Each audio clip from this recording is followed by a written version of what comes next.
At the dawn of the 15th century, dramatic events shook an already weakened France. A king went mad. A queen sided with the enemy. The English took advantage of the confusion to invade France. A peasant girl sent by God came to the aid of a prince. The 100 Years' War took a radically different turn.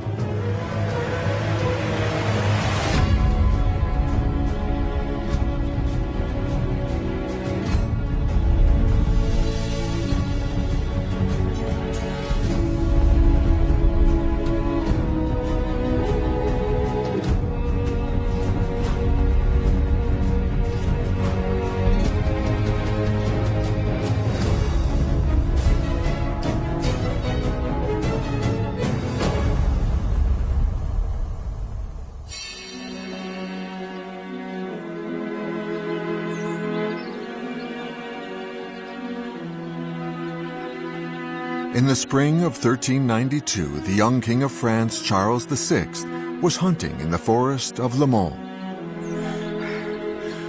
Suddenly, he was overcome by a strange feeling of dizziness.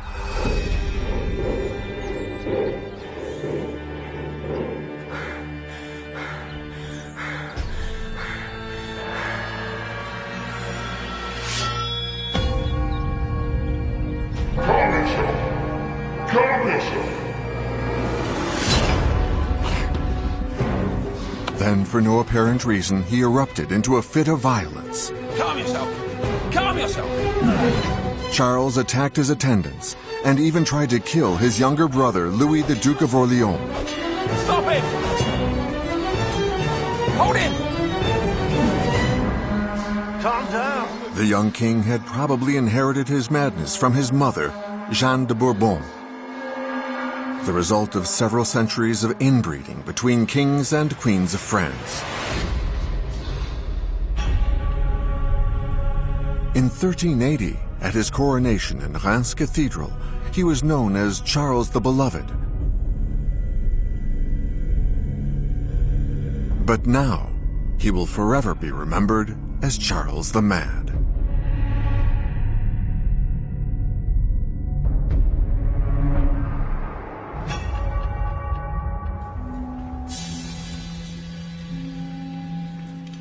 Charles VI was taken back to the chateau of Le Mans, where his 21-year-old wife, Queen Isabeau, rushed to his bedside.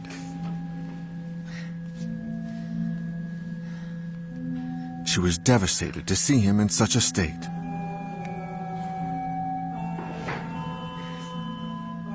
Unlike so many arranged royal marriages, the Queen was deeply in love with her king.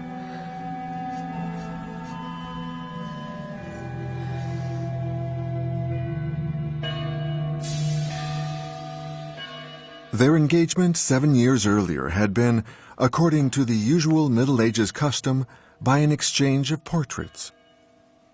But these miniatures were not very good likenesses. This portrait is terrible. I want to see her. Bring her to me. There was no chance that Charles would marry a woman who was not to his liking.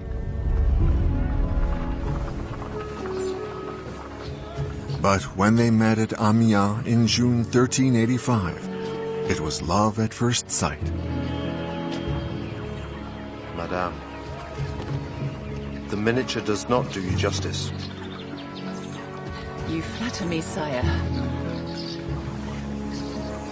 Enthralled, Charles VI brought forward the wedding and married Isabeau 3 days later in Amiens Cathedral.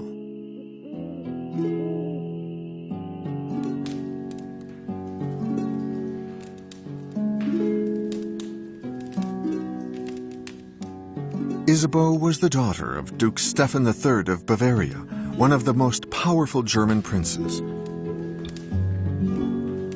This union brought Charles much-needed support against his English enemy and much-needed heirs.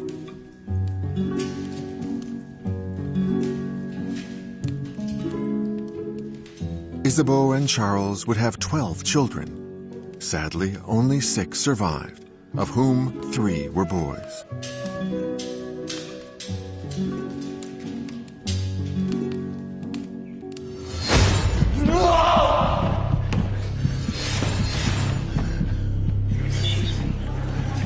But his madness put an end to the couple's happy marriage.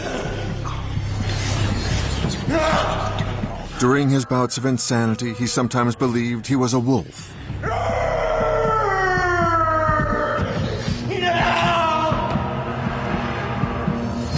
At other times, he was convinced he was made of glass and was so terrified that he would shatter. Nobody was allowed near him. Sire! Please, sire! Come on!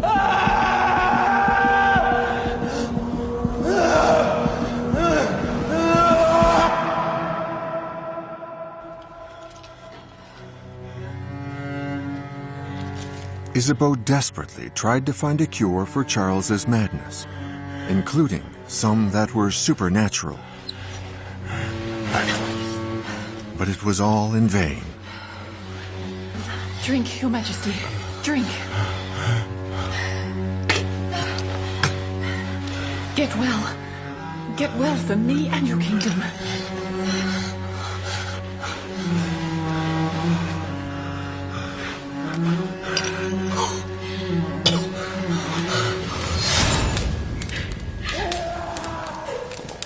As Charles's illness grew more severe, he sometimes didn't even recognize his wife.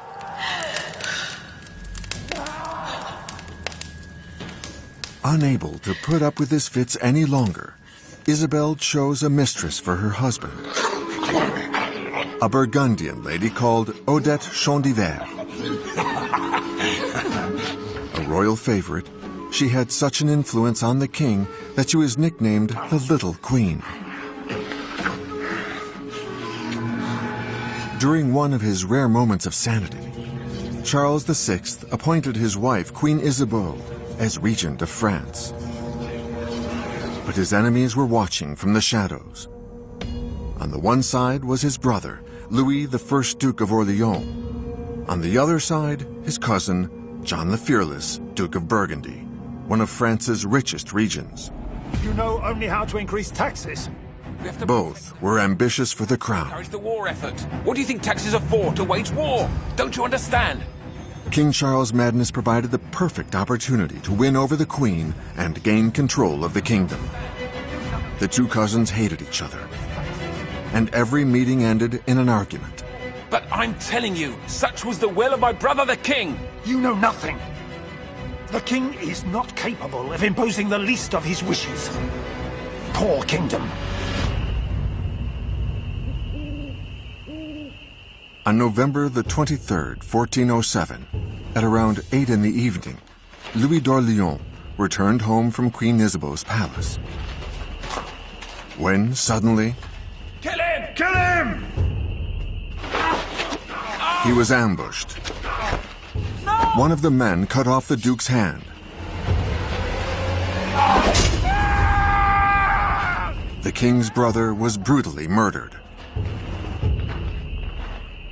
The assassination would plunge France and then Europe into war.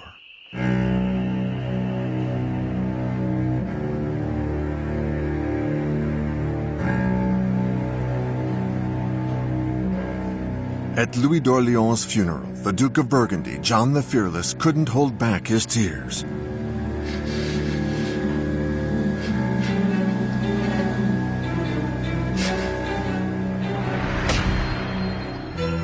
But 2 days later, he made an extraordinary confession to his uncle and his cousin.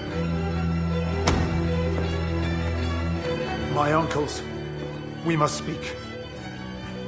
The devil tempted me. It was I who ordered his death.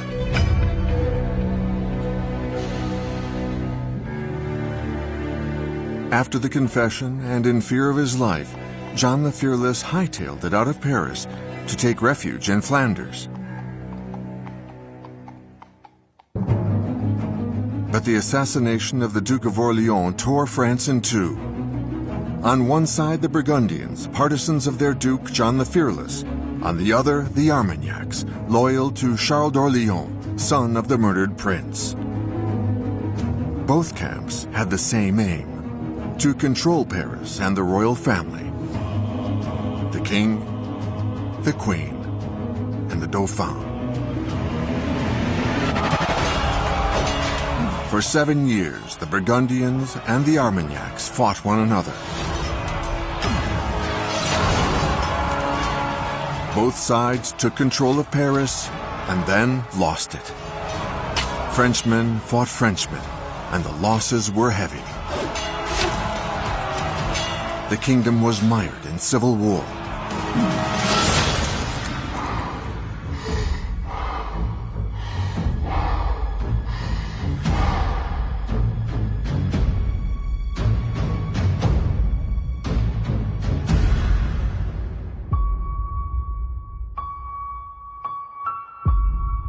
Eventually, Queen Isabeau came to a decision: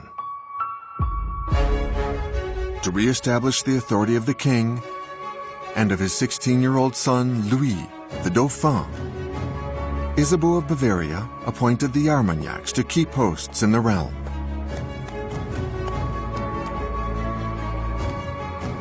Completely isolated, the Duke of Burgundy was in dire straits. He turned to an unlikely ally: Henry V, King of England.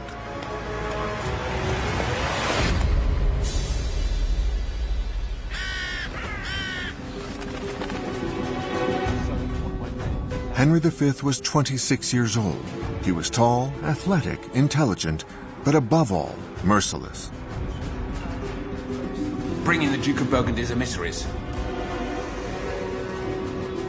Henry V was just the kind of man that the Duke of Burgundy needed to help oust the Armagnacs from power.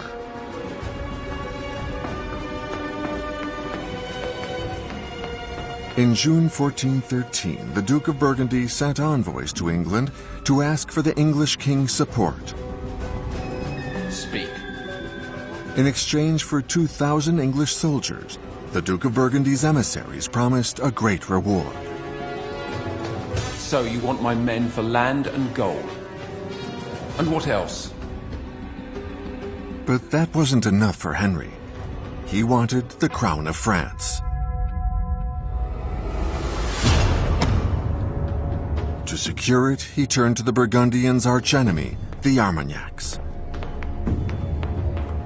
As well as the crown, Henry demanded restitution of the territories acquired by the Treaty of Bretigny, signed 54 years earlier. It had never been honored. Look at this.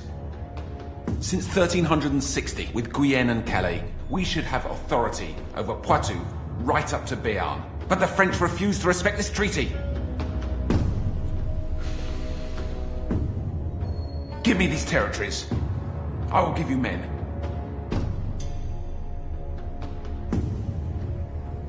I demand these lands! But the Armagnacs hesitated in their response.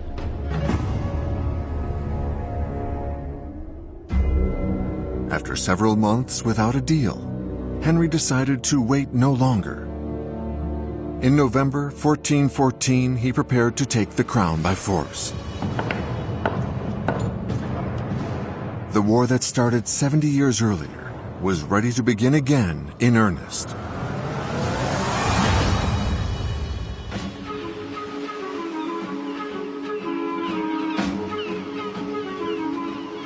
Sunday, August 11th, 1415. 1,600 English ships crossed the Channel towards Normandy. 3 days later, they arrived at Harfleur. Henry V wanted the town as his rear base before attacking the capital, Paris. But Harfleur was far harder to capture than he bargained for.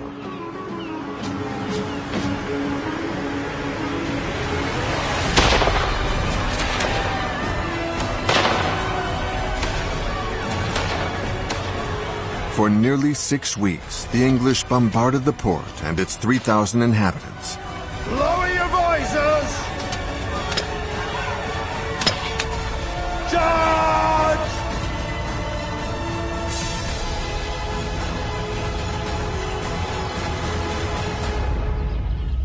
the French held out.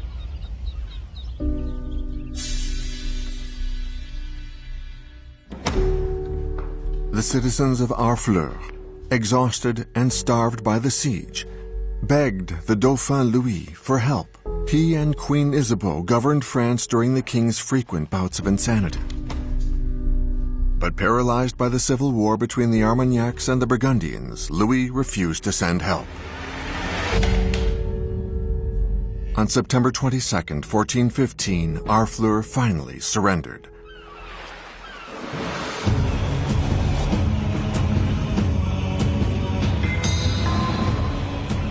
Henry V had won a precious bridgehead in France, but he had lost a third of his soldiers. Undeterred, Henry advanced towards Paris with just 6,000 men.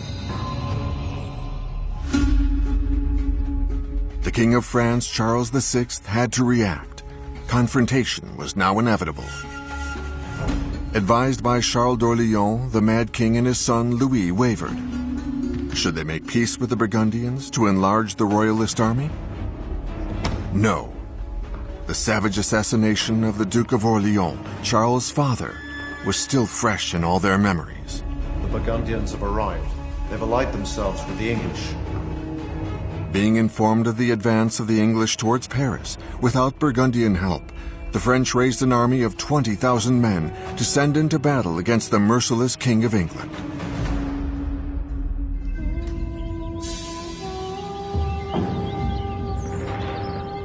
On October the 24th, 1415, the English and French armies arrived here at Agincourt.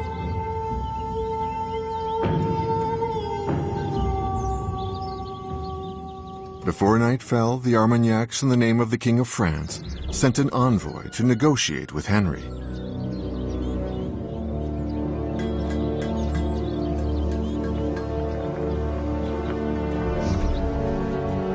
Sire, my lords have heard that you intend to conquer the villages, the chateaux, and the towns of the Kingdom of France. It's also rumored that you wish to attack French cities. Be aware, my lords will not allow you to do so, and they are prepared to fight to stop you. Let them. Whatever happens, I shall follow the will of God. My men and I will march on Calais.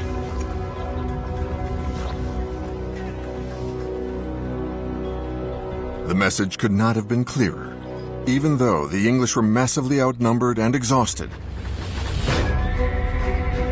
Henry still believed he could win, and he wanted to fight. Dawn, October the 25th. They were ready to attack. For the glory of England!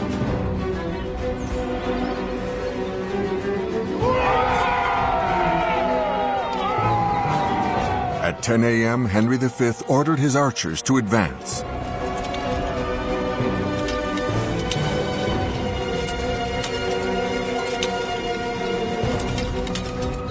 Before the attack, the English fell to their knees, put a pinch of earth into their mouths like a communion wafer,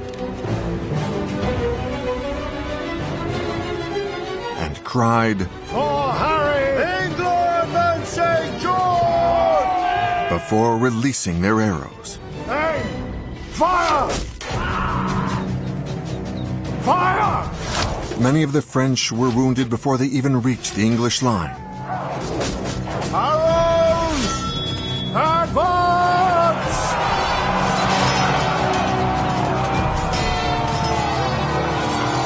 Against all odds and far superior numbers, the King of France's soldiers proved to be their own downfall. They got into each other's way, and the wet ground made the battlefield difficult to navigate.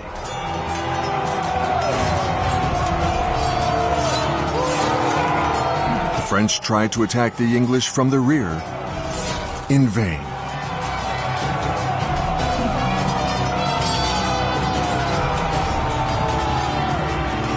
For many of them, the battle raged on in bloody hand-to-hand combat.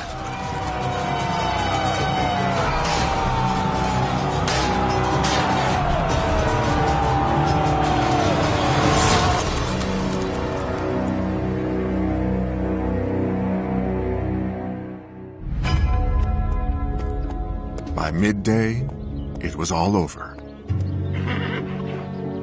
King Henry V of England's victory was total.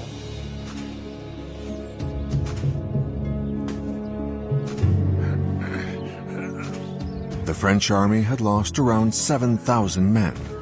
Among them, the cream of the French nobility lay dead or dying.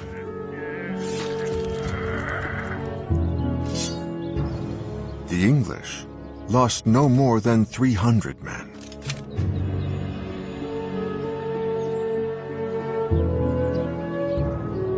Henry V believed that this was a sign from God that he was the rightful king of England and France.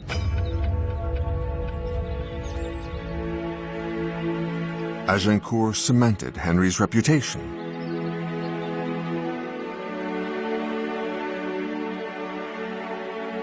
With the battle over, the French and English agreed to a truce. Henry left for England, but he would return.